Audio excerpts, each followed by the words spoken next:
is, of course, remember the demon head or the dragon's head in Chinese astrology.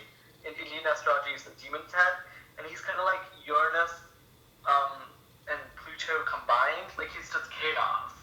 So the protest failed. The poor Arab Spring failed.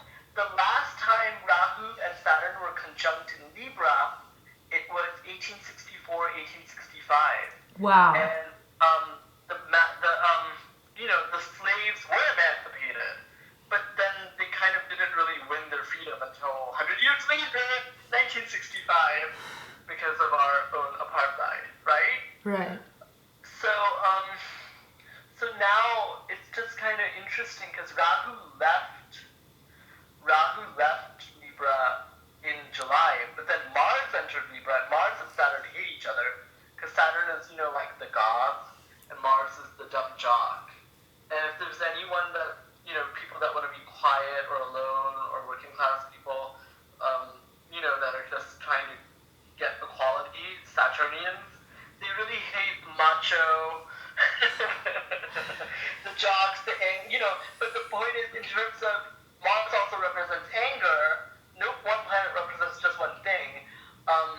So then from July through the end of September, we had Gaza. Oh, yeah. Which, those two planets, they're together, they create violence. And Saturn hates it. And he's so stressed out. But we then also had Ferguson. Yeah. And Ferguson is when, the people protesting get really angry. And yes, maybe some of them are looting things. But there's also this amazing article comparing just America's chart. Basically, all of these protest movements, they kind of failed. Occupy Wall Street also started when Saturn entered Libra, right, in 2011. Wow. Okay. So that's why you see we've had more protests probably that we've seen in our whole lifetime, but even all these old 20th century fogies, these baby boomers have seen. Like, it's more than the 60s worldwide right now, The problem is that Uranus and Rahu are now opposing each other because Rahu is in Virgo, Uranus is in Pisces. So that's creating Ebola, and there's just too much happening. Don't you feel like this is the most significant year for world events since 2001? Because we also have this Cold War.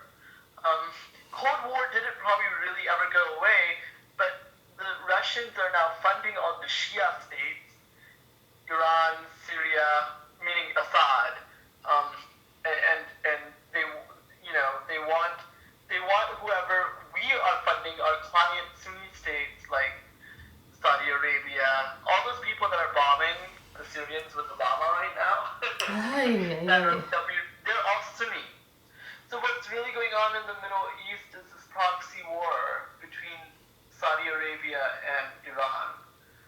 Or rather, the USA and Soviet Russia? There's also Russia versus America. Yeah. And it's really a travesty that... Sort of like we're outsourcing the battlefield? We're outsourcing it, of course. It can't be in the homeland. It can't be here, blah, blah.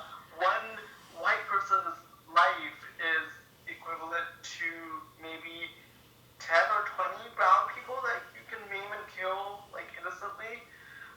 But basically, the Russians and the Americans and the British are still playing the great game.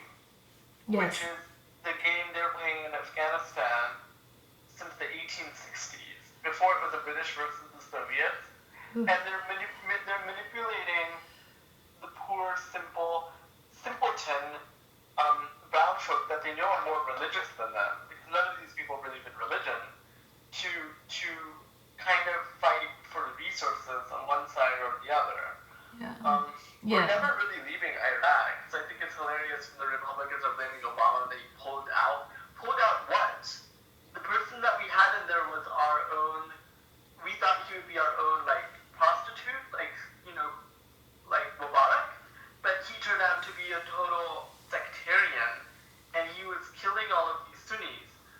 She was Shia, and he basically, because of all the repression that Maliki committed since 2011, he created in backlash this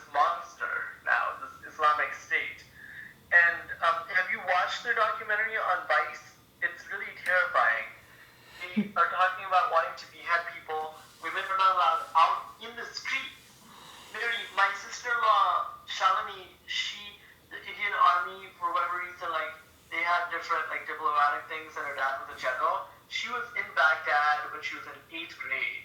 She said it was amazing, livable, modern. It was a lot of fun. Yes, there was a brutal Ba'athist dictator in power that America was funding then, called Saddam Hussein, but he was secular.